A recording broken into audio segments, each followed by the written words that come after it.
This clip is brought to you by SaveWithConrad.com.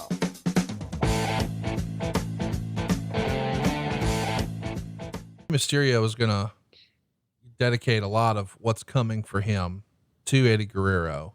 He's a second entrant in the 06 Royal Rumble. He winds up winning, last eliminating Randy Orton, and they're on a collision course now. Orton is urging him to put this title shot at stake in a match at No Way Out. So, of course, as you know, the winner of the Royal Rumble gets a world title shot at WrestleMania. So they build up a match between the two last guys who were in the ring at the Royal Rumble, which is natural. But one of the ways they tried to sell the pay-per-view here is in February of 06, as Randy's cutting a promo about Eddie Guerrero being sort of the inspiration for Rey Mysterio. And Ray keeps pointing to the sky and things like that. I can't believe this happened, but Randy Orton said, Eddie ain't in heaven. Eddie's down there in hell.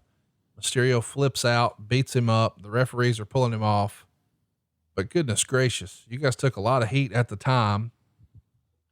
I didn't know Eddie Guerrero. You did. In hindsight, do you wish you had this one back? Or do you think Eddie would have liked to have still been a part of the storyline? Cause that feels like that's what people say when they're used posthumously in an angle like this. I believe Eddie would have loved it. And I think that Eddie definitely would have had no problem with it whatsoever. As a matter of fact, if there was a spirit, and I could see Eddie insisting on it type thing. So, and that's my feeling from my relationship with Eddie Guerrero. And unless you've spent as many nights as I have, speaking to him and just getting him in a good place in his head, keeping him as much as we could in the straight and narrow, then you don't know, and you can't make that judgment. So, Vicky was cool with it, and no one knew him better than his family. So I feel that it was the right thing. And it was something that Eddie would have wanted. I really believe that. Orton winds up beating Ray at No Way Out, if you can believe that or not. But eventually the general manager, Teddy Long, would add Rey Mysterio back into this WrestleMania title match. So now it's a three-way. It's Orton, Mysterio, and then champion Kurt Angle. The night before WrestleMania, of course, was the Hall of Fame. And Eddie Guerrero goes into the Hall of Fame here, along with Bret Hart, Mean Gene, Sensational Sherry, Vern Gagne, and others.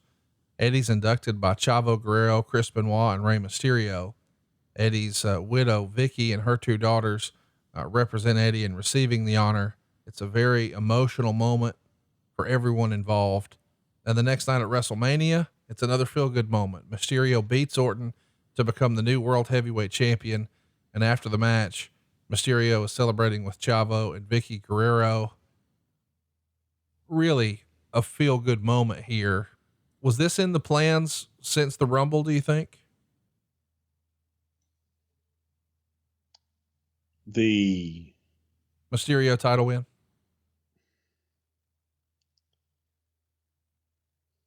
Since the Rumble, yes. Talked about. I don't know that Vince was completely sold on it. Right. Till February, but from a talking point and doing it, yes. Hey, it's Conrad Thompson. Thanks for checking out the podcast here on YouTube. Be sure to hit the subscribe button and the notifications bell so you get a notice anytime we upload some new content. And go save yourself some money right now. If you're in a 30-year loan or you have credit card debt, it's not a matter of if I can save you money. It's a matter of how much. Find out right now for free at SaveWithConrad.com.